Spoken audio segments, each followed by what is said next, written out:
சாமி சாமி. யாரு? ஓ வீராசாமியா?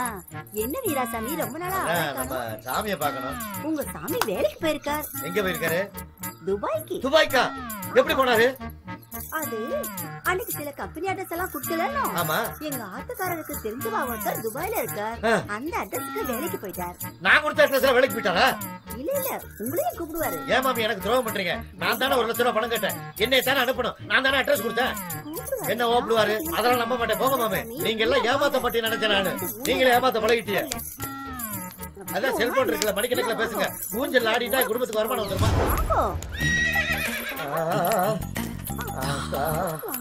ஊஞ்சல்ல ஆட மாட்டேன்னு சொன்னேன். இவ்வளவு ஊஞ்சல்ல ஐயோ நன்னா மோர் குடிச்சேனா? ஊஞ்சல் திருப்தியா ஆடனல. நான் ஒரு பைக் புக் பண்ணிருக்கேன். என் செல்லம் இப்ப அங்க வேலை பார்க்கலாமா? சரி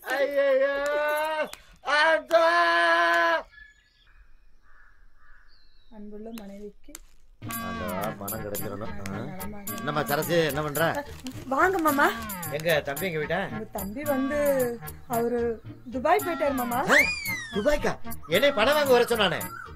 இல்லைங்க மாமா, நீங்க காட்டுனீங்கல்ல அந்த அட்ரஸ், அந்த அட்ரஸுக்கு தான் அவரு வேலைக்கு போய் 1.5 மாசம் ஆகுது மாமா. துரோயிப்பே. நான் ஊரெல்லாம் அலைஞ்சு அட்ரஸ் வாங்கி கொடுப்பேன். உன் புரிச்ச துபாய் போவானா? அதாவது நீங்க வசதியா இருக்கிறேங்கிறத காமிக்கிறீங்கல்ல. உங்ககிட்ட பணம் கேட்டு வந்த மாதிரி என் புத்திய செருப்பால் அடிக்கணும். ஏன் மாமா இப்படி கோச்சுக்கிறீங்க? பின்ன என்ன, நான் அட்ரஸ் வாங்கி கொடுத்துருக்கேன்ல. 1ஆம் தேதி வாங்க பணம் தர்றேன்னு அழுதான், கட்டி பிடிச்சான் பங்காளி. மூண்டு ஓடி போயிட்டா பத்தியா? துரோகம் பண்ணிட்டு ஓடி போயிட்டா பத்தியா? துரோகி எல்லாம் திட்டாதீங்க. இப்ப என்ன உங்களுக்கு பணம் தானே வேணும்? உங்களுக்கு எவ்வளவு வேணும்னு சொல்லுங்க, நான் கொடுக்குறேன். அதை எப்படி நீ கொடுக்க முடியும்? முதல்ல இந்த லெட்டரை படிச்சு பாருங்க. ஆமா, இந்த லெட்டர் படிக்கிறேன். நான் உங்க வேலைக்காரன். முதல்ல இத படிச்சு பாருங்க. என்ன படிச்சு பாருங்க. அப்படி என்னத்தை கழிச்சிருப்பாரு? பணம் அனுப்பியிருக்கேன், நீ சௌரியமாரு, என் பொண்டாட்டி எப்படி இருக்கான்னு எழுதிருப்பாரு. வேற என்ன எழுதுவாரு? கொஞ்சம் பணம் அனுப்பியிருந்தாரு. அந்த கணக்கு வழக்கெல்லாம் பார்த்துட்டு தான் உட்கார்ந்துட்டு இருந்தேன். அன்புமிக்க சரோசாவிற்கு உன் கணவர் எழுதி கொள்வது. வீராத்தியாம என்ன கொடுத்த அட்ரஸ்ல வேலைக்கு சேர்ந்துட்டான். அவர் வருத்தப்படுவாரு. அதனால அவர் வருத்தப்படாத அளவுக்கு அவர் வரும்போது அவரால் என்ன வேலை செய்ய முடியுமோ அவர்கிட்ட சொல்லி நான் இல்லாத குறைய போக்கிட்டேன். காகரி வாங்குறதா இருந்தாலும் பேங்க் போறதா இருந்தாலும் வீராத்தியாம என்ன நம்பு. கொஞ்ச நாள் கழிச்சு அவரையும் துபாய்க்கு வருத்திக்கிறேன். அதனால எங்களை மாதிரியும் அவரையும் பாசமா நினைச்சு நல்லபடியா பழகிக்கங்க. நல்லது நடக்கட்டும். பாருங்க, உங்க மேல அக்கறை இல்லாம தான் என்னை வந்து அவளை பாசமா உங்களை பாத்துக்க சொல்லிருப்பாருக்கும். நல்ல பையன் சொன்னேன். பணம் கொடுக்கணும்ல. லெட்டர்ல வந்து அண்ணன் ஒன்னேன்னு எழுதுனா சரியா போச்சாக்கும். சரி, உங்களுக்கு பணம் தானே வேணும். உங்களுக்கு எவ்வளவு பணம் வேணுமோ நான் தரேன். உள்ள வாங்க. எப்படி தருவ? நான் கொடுக்குறேன். அந்த தொல்லையே வேணாம். ஆள விடுங்க. வாங்க மாமா. நட மாமா. வாங்க மாமா. வேணாங்கிறல்ல.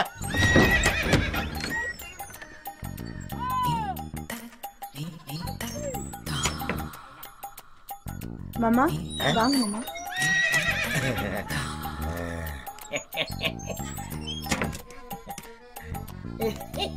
மாமா, உங்களை என்னமோ நினைச்சேன். நீங்க ரொம்ப மோசம். சந்தோஷம் தானே?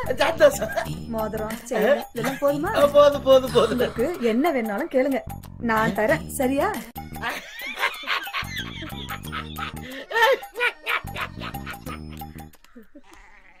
பாய் பாய்.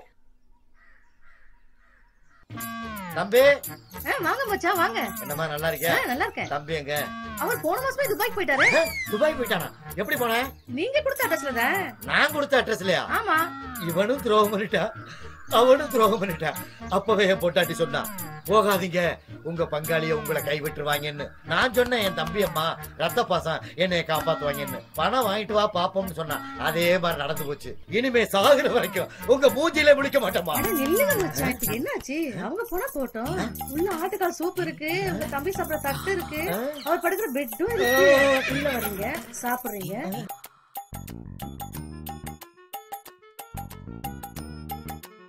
மச்சான் வாங்க. இந்த வரேன்டி.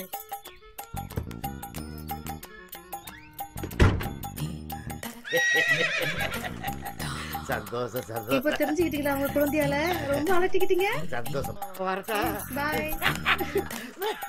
யோகா. பாய். போடி, வீட்டு விட்டு வெளியே போடி. வெளியே போடி முதல்ல. மொபைல் போய்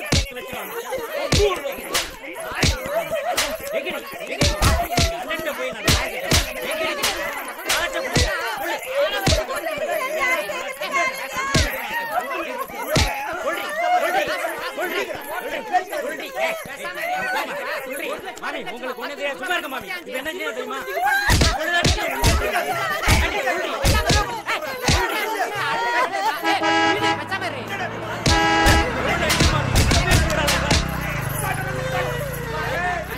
சிமெண்ட் மூட்டை எத்திக்கு ஒரு ரூம்ல 65 பேர் தங்கிட்டு மாசம் 1 லட்சம் ரூபாய் அனுப்பிச்சு 10 லட்சம் ரூபாய் வரைக்கும் அனுப்பிச்சிருக்கேன். பணம் எங்கடின்னு கேட்டா 100 ரூபாய் இருக்குது 200 ரூபாய் இருக்குன்றா. இவரெல்லாம் அடிக்க வேண்டிய பண்றேன். துபாயில பட்டி கிடந்து கஷ்டப்பட்டு 10 லட்சம் அனுப்பிச்சு வச்சாங்க. இங்க வந்து பணத்தை கேட்டா ஒரு 100 ரூபாய் கூட இல்லைன்னு சொல்றாங்க. இவ்வளவு அடிக்காம கொஞ்சுவாங்களா?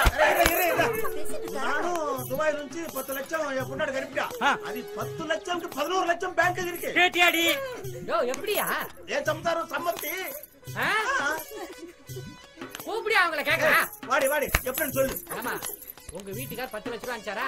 அது எப்படி 11 லட்சமா குட்டி போட்டுது? பிச்சைவாய்க்கு ஜலம் கொடுக்கலாம் ஆனா சொம்பையும் சேர்த்து கொடுக்கலாம். ஐயோ என்னடி சொல்றாங்க?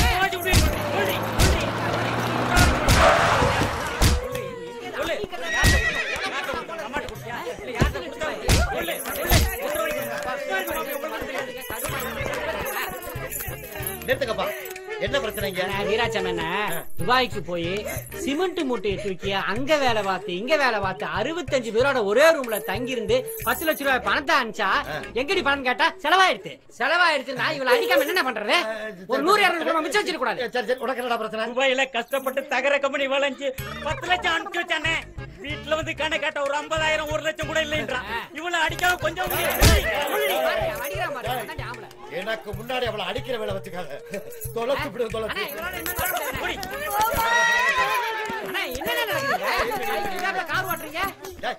சும்மா கால் வந்து விழு வந்தா தள்ளி விட்டா.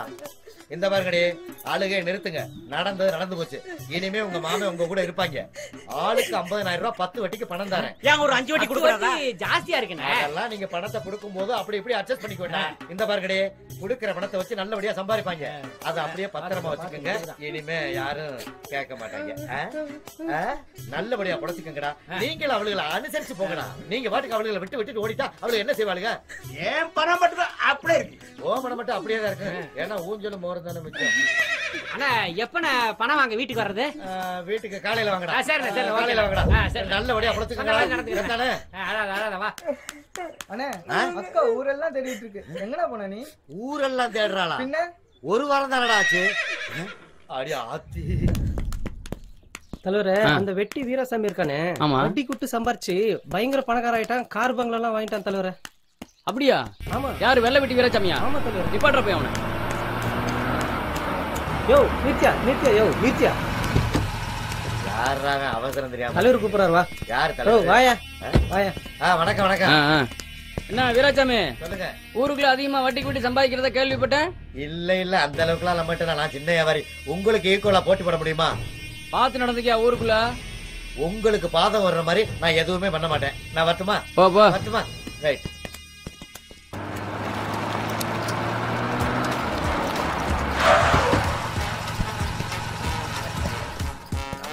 நம்மளே விருந்தாடி வர்ற மாதிரி இருக்கு.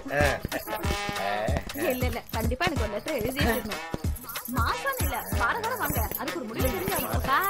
என்னடி முடிவு தெரியணும்? ஏண்டி இவ்வளவு பெரிய கார் வருது, இவ்வளவு அலங்காரமா வந்துகிட்டு இருக்கேன், இதெல்லாம் கண்ணு தெரியாம எவனோ ஒரு காலிப்பைய 10 காசு பெறாதவங்கிட்ட வார வாங்க தினம் வாங்க அப்படி தினம் வந்து என்னடி கிளிக்க போறேன்?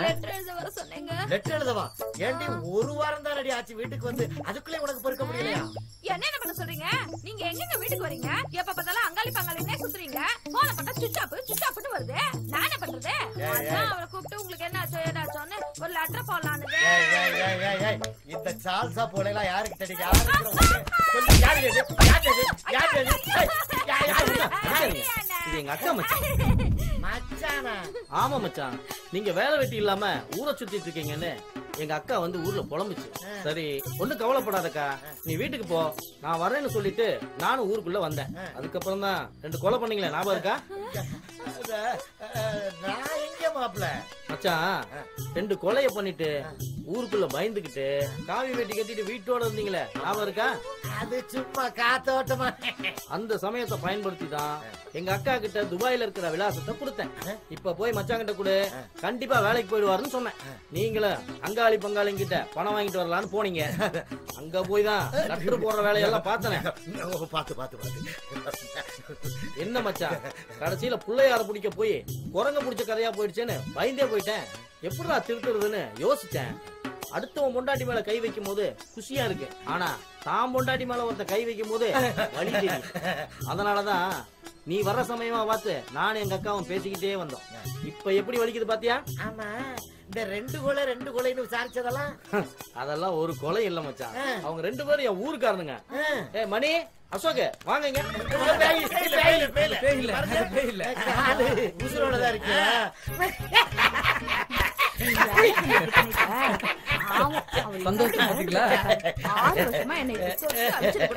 ஒண்ணு இல்ல, அவரை திருத்தணுங்கிறதுக்காகத்தான் இத்தனை வேலையும் பண்ண. என்ன மச்சான்? மாப்ள ஒண்ணு தெரிஞ்சுக்கங்க, இனிமே நாங்க இந்த ஊர்ல இருந்தா 4 பேர் 4 விதமா பேசுவாங்க. நாங்க வெளியூர் போய் நல்லா பொழைச்சுக்கிறோம். இந்த வீட்டுக்காரங்கிட்ட ஒப்படைச்சிருங்க. சாமா செட்டில் ஒரு மூட்டையா கட்டி லாரியில அனுப்பி விட்டுருங்க. நாங்க 2 பேரும் குற்றாலத்துல போய் செட்டில் ஆயிடுறோம். முடிஞ்சா வந்துருங்க. இனிமே மச்சான் உழைச்சு அக்காவை நிச்சயமா காப்பாத்துவார். இனிமேலாவது எல்லாரும் வெளிநாட்டுல வேலை பார்க்கறதையும் தேடுறதையும் விட்டுட்டு நம்ம நாட்டிலேயே உழைச்சு பொண்டாட்டி பிள்ளைங்களை நல்லபடியா காப்பாத்தப்பாரு. என்ன நான் சொல்றது எல்லாருக்கும் புரிஞ்சுதா?